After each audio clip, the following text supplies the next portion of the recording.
सुप्रभात बच्चों, कैसे हैं आप सब। आशा है आप सब अच्छे होंगे, स्वस्थ होंगे। मैं मंजू यादव, आपकी हिंदी विषय की अध्यापिका। बच्चों, जैसा कि आप सभी जानते हैं, पूर्व कक्षा में हमने पाठ क्रिया का दोहरान कार्य किया था। आज की कक्षा में हम विशेषण, पर्यायवाची शब्द एवं विलोम शब्दों का दोहरान कार्य करेंगे। तो चलिए शुरुआत करते हैं विशेषण से। संज्ञा और सर्वनाम शब्दों की विशेषता प्रकट करने वाले शब्दों को विशेषण कहते हैं। यानी कि वे शब्द जो संज्ञा और सर्वनाम शब्दों की विशेषता बताते हैं। जैसे कि देखिए, गोल गेंद। बच्चों, यहाँ गेंद कैसी है? गोल। तो गेंद की विशेषता क्या है कि वह गोल है। ताजी सब्जियाँ। सब्जियाँ कैसी हैं? ताजी। तो सब्जियों की विशेषता क्या है? ताजी। छोटा भाई। भाई कैसा है? छोटा। नए जूते। जूते कैसे हैं? नए। तो गोल, छोटा, ताजी, नए, ये सभी इन सभी शब्दों की विशेषता प्रकट कर रहे हैं। जैसे गोल गेंद, ताजी सब्जियां, छोटा भाई, नए जूते। बच्चों, यहाँ तक बात होती है विशेषण की। अब विशेष से किसे कहते हैं? विशेषण शब्द जिन शब्दों की विशेषता प्रकट करते हैं उन्हें विशेष से कहते हैं। यानी कि जैसे उदाहरण के तौर पे देखते हैं हम, गोल गेंद। बच्चों, गोल यहाँ क्या था? विशेषण था। गेंद की विशेषता बता रहा था ना। और गेंद क्या है? विशेष से। तो यानी कि विशेषण शब्द जिन शब्दों की विशेषता प्रकट करते हैं, जिन शब्दों की विशेषता, उन्हें विशेष से कहते हैं। जैसे छोटा भाई, इसमें छोटा क्या है? भाई की विशेषता है। तो छोटा किसकी विशेषता बता रहा है? भाई की। तो भाई यहाँ क्या है? विशेष से। ऐसे ही ताजी सब्जियाँ। सब्जियाँ कैसी हैं? ताजी। तो ताजी उनकी विशेषता है। तो वो किसकी विशेषता बता रहे हैं? सब्जियाँ की। नए जूते। जूते कैसे हैं? नए। तो नए शब्द किसकी विशेषता बता रहे हैं? जूतों की।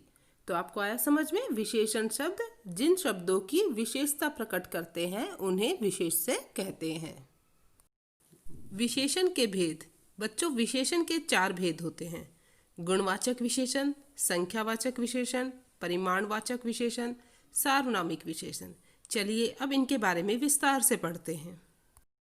गुणवाचक विशेषण संज्ञा और सर्वनाम शब्दों के गुण, दोष, स्वाद, आकार, रंग और दशा आदि विशेषताएं प्रकट करने वाले विशेषणों को गुणवाचक विशेषण कहते हैं।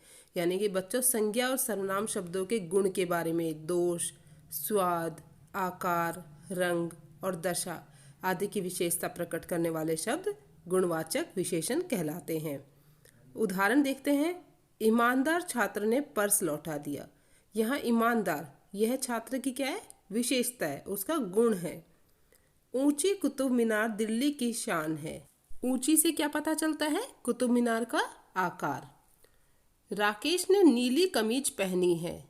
नीली, नीली क्या है बच्चों? यहाँ रंग, कि नीले रंग की कमीज पहनी है। तो कमीज की विशेषता क्या है? कि वह नीली है।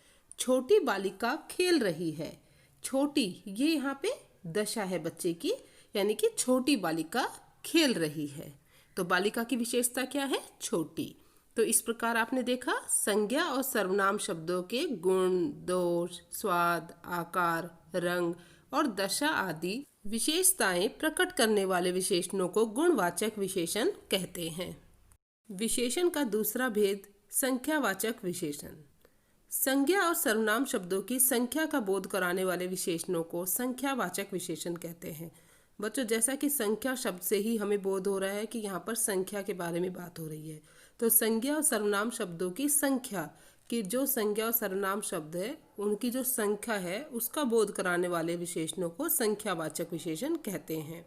जैसे उदाहरण देखिए। रवि ने 4 आम खाए। यहाँ पर आम क्या है? संज्ञा शब्द है। और कितने आम खाए? 4। तो हम जिन्हें गिन सकते हैं, संख्यावाचक, जिनमें गिनती की जा सके। कमरे की कुछ खिड़कियां बंद है। यानी कि हमें पता है खिड़कियां कुछ खिड़कियां बंद हैं। खिड़कियां गिनने योग्य है ना? जी हाँ। 2 लड़कियां खेल रही हैं। कितनी लड़कियां खेल रही हैं? 2। तो संज्ञा और सर्वनाम शब्दों की संख्या का बोध कराने वाले विशेषणों को संख्यावाचक विशेषण कहते हैं। इनमें किसी भी वस्तु की संख्या का बोध होता है। बच्चों, संख्यावाचक विशेषण के भी भेद होते हैं। तो संख्यावाचक विशेषण के 2 भेद होते हैं। एक निश्चित संख्यावाचक विशेषण और दूसरा अनिश्चित संख्यावाचक विशेषण। चलिए इनके बारे में विस्तार से पढ़ते हैं। निश्चित संख्यावाचक विशेषण। बच्चों, जैसा कि आपको शब्द से पता चल रहा है, निश्चित यानी जहाँ पर निश्चित पता हो। जैसे उदाहरण देखिए, 7 कंप्यूटर काम कर रहे हैं। कितने कंप्यूटर? 7 कंप्यूटर, यानी ये निश्चित संख्या है कि 7 कंप्यूटर काम कर रहे हैं। मैदान में 10 व्यक्ति उपस्थित हैं। कितने व्यक्ति उपस्थित हैं? 10 व्यक्ति। तो यहाँ पर निश्चित संख्या का बोध हो रहा है, तो ये क्या है? निश्चित संख्यावाचक विशेषण। अब देखिए अनिश्चित संख्यावाचक विशेषण। अनिश्चित शब्द निश्चित का बिल्कुल उल्टा, यानी जहाँ पर निश्चित ना हो। उदाहरण देखिए, कुछ कंप्यूटर खराब है। अब कुछ में तो कितने भी कंप्यूटर हो सकते हैं, तो संख्या निश्चित नहीं है। मैदान में अनेक व्यक्ति उपस्थित हैं। अब अनेक में 20, 30, 40 कितने भी हो सकते हैं, तो एक संख्या निश्चित नहीं है। तो यह होता है अनिश्चित संख्यावाचक विशेषण। निश्चित में निश्चित संख्या का बोध होता है, अनिश्चित में अनिश्चित संख्या का बोध होता है। विशेषण का तीसरा भेद परिमाणवाचक विशेषण। संज्ञा और सर्वनाम शब्दों की मात्रा और तौल का बोध कराने वाले विशेषणों को परिमाणवाचक विशेषण कहते हैं। देखिए बच्चों, संख्यावाचक विशेषण में हमने संज्ञा और सर्वनाम वाले उन शब्दों की बात की थी जिन्हें हम गिन सकते हैं, जिनकी गिनती की जा सकती है। लेकिन परिमाणवाचक विशेषण में संज्ञा और सर्वनाम वाले वे शब्द आते हैं जिन्हें नापा और तोला जा सकता है। उदाहरण देखिए, ग्लास में थोड़ा दूध और डालो। बच्चों, दूध को हम गिन तो नहीं सकते ना, 1 दूध 2 दूध, तो ग्लास में थोड़ा दूध और डालो। नेहा ने 2 मीटर रिबन खरीदा। रिबन को भी हम 1 2 ऐसे नहीं गिनते, कितना? 2 मीटर। वो कैसे मिलता है? मीटर में। हलवाई ने आधा किलो लड्डू दिए। लड्डू कितने दिए? आधा किलो, यानी केजी के भाव से, जिन्हें हम किलो में लेते हैं। तो इस प्रकार आपने देखा परिमाणवाचक विशेषण में कौन सी चीजें आती हैं जिन्हें नापा और तौला जाता है। बच्चों, परिमाणवाचक विशेषण के भी 2 भेद होते हैं, निश्चित परिमाणवाचक विशेषण और अनिश्चित परिमाणवाचक विशेषण। चलिए अब इन्हें विस्तार से पढ़ते हैं। निश्चित परिमाणवाचक विशेषण। उदाहरण देखिए, नवीन ने 6 किलो चीनी खरीदी। बच्चों देखिए, यहाँ पर 6 किलो एक निश्चित है कि कितनी खरीदी? 6 किलो। हलवाई को 10 लीटर दूध चाहिए। कितना दूध चाहिए? 10 लीटर। तो यहाँ पर एक निश्चित परिमाण की बात हो रही है कि 6 किलो 10 लीटर। अनिश्चित परिमाणवाचक विशेषण। नवीन ने थोड़ी चीनी खरीदी। अब थोड़ी के अंदर हमें ये थोड़ी पता है 1 किलो है, 2 किलो है, आधा किलो है, कितनी, तो यह अनिश्चित है। हलवाई को अधिक दूध चाहिए, तो अधिक के अंदर 10 लीटर, 20 लीटर, 30 लीटर, तो हलवाई को अधिक से क्या हुआ? अनिश्चित, कि हमें निश्चित नहीं है। निश्चित का उल्टा अनिश्चित। निश्चित परिमाणवाचक विशेषण में एक निश्चित परिमाण का बोध होता है, जबकि अनिश्चित परिमाणवाचक विशेषण में एक निश्चित परिमाणवाचक का बोध नहीं होता है, वहां पर अनिश्चित होता है। विशेषण का चौथा भेद सार्वनामिक विशेषण।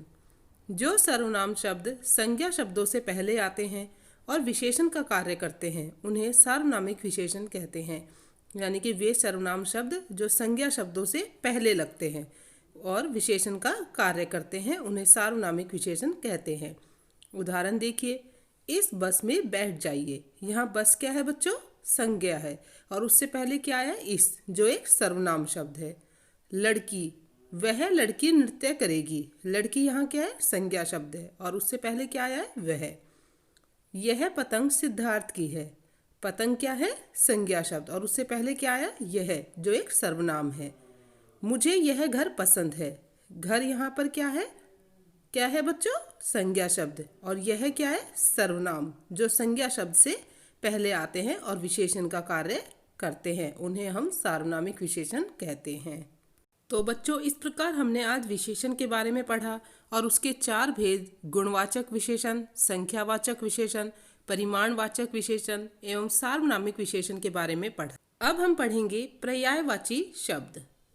पर्यायवाची शब्द ऐसे शब्द जिनके अर्थों में लगभग समानता होती है, उन्हें पर्यायवाची शब्द कहते हैं। बच्चों, एक ही शब्द के लिए अलग अलग शब्द होना लेकिन उनका अर्थ समान होना पर्यायवाची शब्द कहलाते हैं। उदाहरण देखते हैं, आँख, नेत्र, चक्षु। अलग अलग शब्द हैं लेकिन सबके अर्थों में समानता है। आग, अग्नि, अनल। आनंद, हर्ष, खुशी। झूठ, मिथ्या, असत्य। ईश्वर, भगवान, प्रभु। तो यहाँ आपने देखा कि एक ही शब्द के लिए अलग अलग शब्दों का होना, लेकिन उन सभी के अर्थ लगभग समान है। उन्हें हम क्या कहते हैं? पर्यायवाची शब्द। अब हम पढ़ेंगे विलोम शब्द। विलोम शब्द एक दूसरे का विपरीत अर्थ देने वाले शब्द विलोम या विपरीतार्थक शब्द कहलाते हैं। बच्चों, विपरीत का अर्थ होता है एक दूसरे का उल्टा।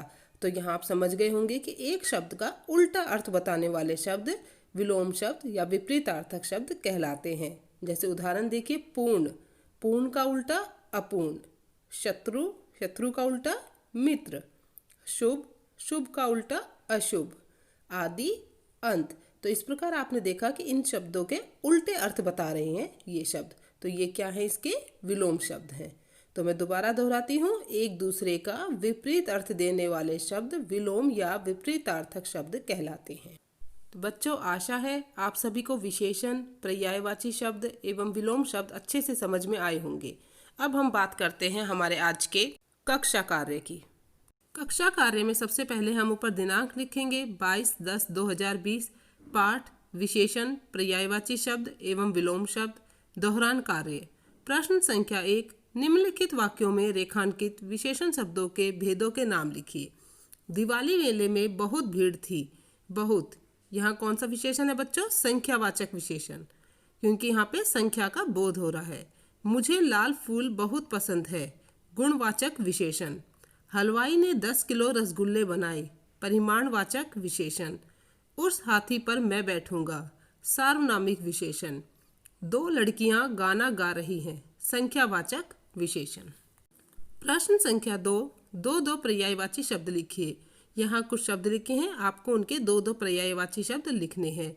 कमल, पंकज, राजीव। जल, पानी, नीर। घर, गृह, आल्य। आकाश, आसमान, नभ। अमृत, सोम, पीयूष। प्रश्न संख्या 3, विलोम शब्द लिखिए। यहाँ कुछ शब्द लिखे हैं, आपको उनके विलोम अर्थात उनके विपरीत अर्थ वाले शब्द लिखने हैं। नवीन, प्राचीन। विवेक, अविवेक। राजा, रंक। आदर, अनादर। शत्रु, मित्र। तो बच्चों, आज के लिए इतना ही। आप सभी अपनी मिड टर्म परीक्षा की तैयारी अच्छे से करेंगे। धन्यवाद।